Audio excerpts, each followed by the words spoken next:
India तहत का मार्च जारी है। राहुल गांधी इस मार्च की क़यादत कर रहे हैं। आपको बता दें कि संसद से इलेक्शन कमीशन के दफ्तर तक मार्च निकाला जाना है। बिहार वोटर वेरिफिकेशन की मुखालफत की जा रही है।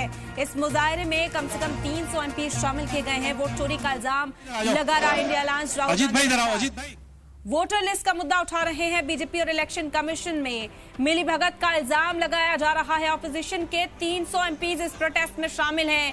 सभी आला-तरीन प्रोटेस्ट में शामिल इस वक्त नजर आ रहे हैं, जिसकी क़यादत राहुल गांधी के जरिए की जा रही है। तस्वीरें आप इस वक्त देख सकते हैं। समाजवादी पार्टी हो, दूसरी विपक्षी पार्टियां हो, कांग्रेस हो, तमाम MP साथ में मिलकर हाथों में तख्तियां लिए हुए, बैनर लिए हुए इलेक्शन कमीशन तक मार्च करने वाले हैं। ये तस्वीर इस वक्त सामने आ रही है। राहुल गांधी इन तस्वीरों में आपको नजर आएंगे, जियाउर रहमान बर्क इन तस्वीरों में आपको नजर आएंगे।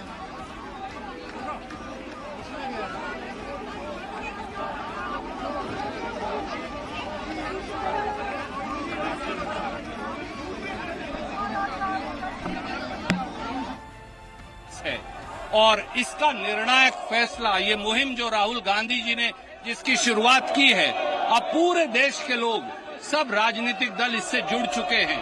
जब तक दूध का दूध, पानी का पानी नहीं होगा, ये आंदोलन चलेगा। जेवाला को सुना आपने। राज्यसभा MP रणदीप